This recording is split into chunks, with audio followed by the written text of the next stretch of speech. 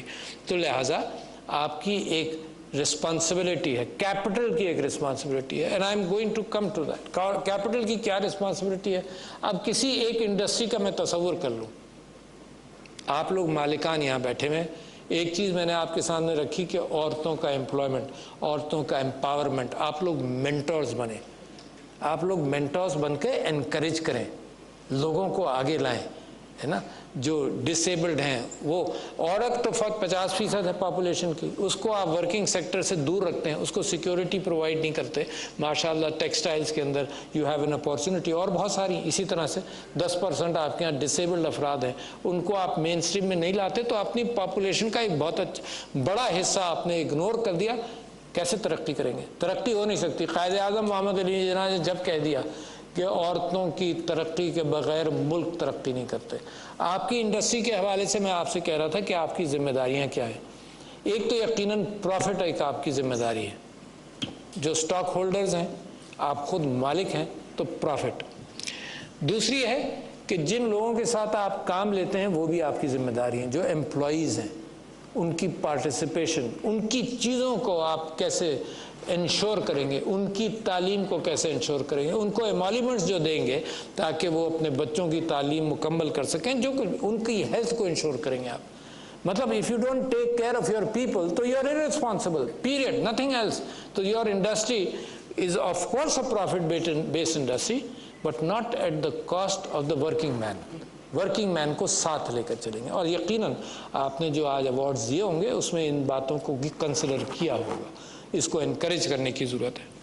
تیسرے یہ کہ آپ کے کلائنٹس کے ساتھ پاکستان جو ہے، ایک برانڈ پاکستان کی طرف ہمیں جانا ہے جس کے اندر ہمارے برانڈ کو نقصان پہنچایا ہے حالات نے، کچھ ہم نے خود، کچھ ہمارے دشمنوں نے، اور بہت اس کو رگیدہ ہے دنیا کے اندر۔ اس برانڈ پاکستان کو ریکور کرنے کے لیے ایک سمپل سا اصول آپ کو اپنانا پڑے گا، از دیانتداری ان یور ڈیلنگز۔ پاکستان کے ساتھ اگر کوئی ڈیل کرے تو over a period of time, یہ اچانک نہیں ہوگا۔ آپ یہ نہیں کہہ سکتے کسی سے بھروسہ کر لو اور ہم قسم کھانے کو تیار ہیں، ڈزنٹ ورک لائک دس۔ ایک ٹرسٹ وردینس آپ کریٹ کرتے ہیں، اور وہ ٹرسٹ وردینس آپ کے اپنے تعلقات کے اندر، آپ کو اپنے دوستوں کے اندر آپ کو معلوم ہے کہ یار یہ بندہ جو ہے یہ پرفارم کرتا ہے، یہ کرتا ہے، یہ امانت دار ہے۔ تو لہٰذا it will take time but you have to start. یہ جو کیفیت تھی کہ پاکستان سے پروڈیوس گیا اور اس کی کوالٹی کمزور تھی، جو وعدہ تھا اس سے کم تھا، گیٹ آؤٹ آف دیٹ۔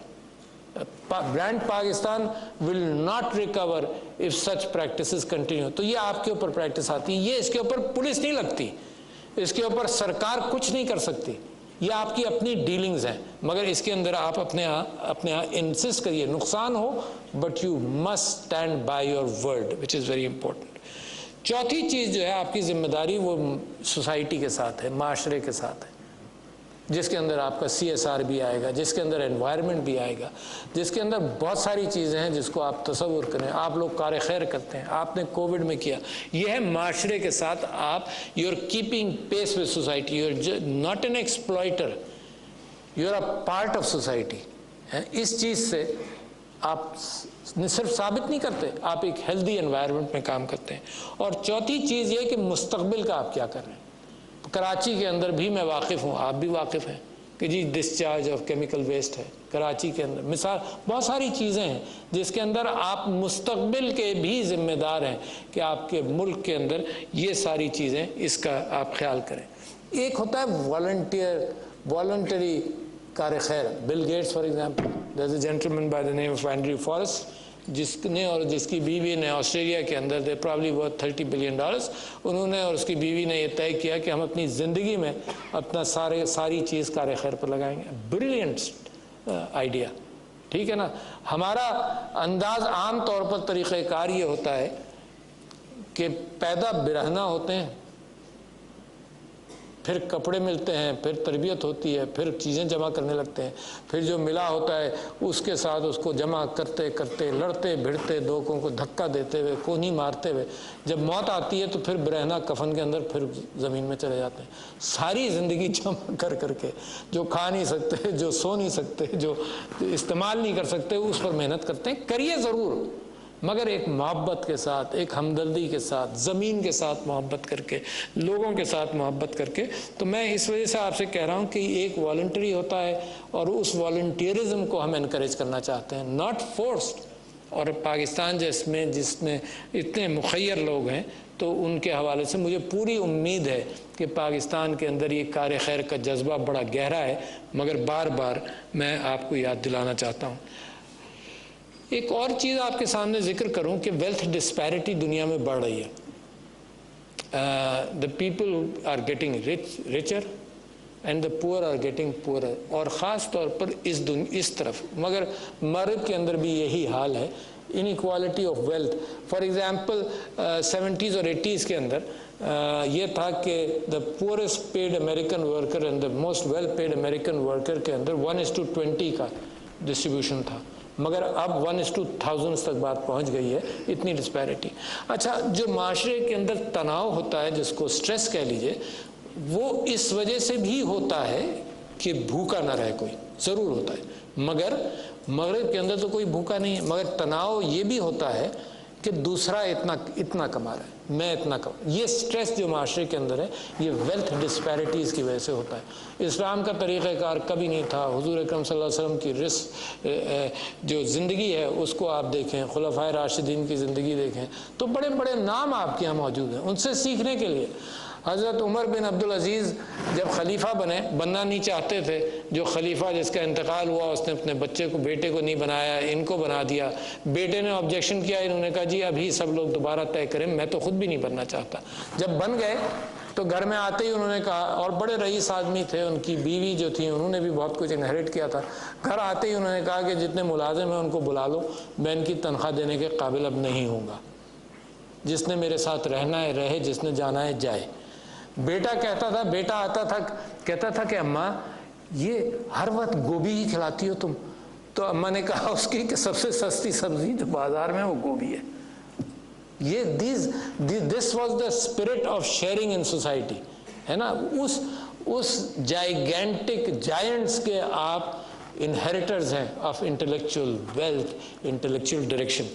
تو میں یہ سمجھتا ہوں کہ پاکستان جو اب بن رہا ہے وہ ایک ایسا پاکستان بنا ہے۔ دنیا میں اس وقت مورالٹی کہیں نہیں ہے۔ دنیا میں آپ یہ دیکھیے کہ جو ادارے حقوق انسانیت کے اوپر قائم تھے وہ حقوق انسانیت کو پامال کرتے ہوئے، مشرق وسطیٰ کا آپ حال دیکھ لیجئے کہ جھوٹ کے اوپر مشرق وسطیٰ کا ستیہ ناش کیا۔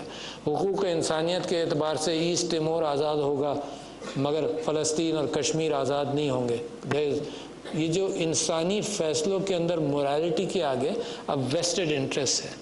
تو مجھے تو امید صرف پاکستان پر اب ہے کہ اگر دنیا کے اندر اخلاقی اقدار کے اعتبار سے جو ویکیوم ہے وہ اگر پورا ہوگا تو ایک ڈائنامک قوم سے پورا ہوگا جو جمہوریت کی بنیاد پر بنی۔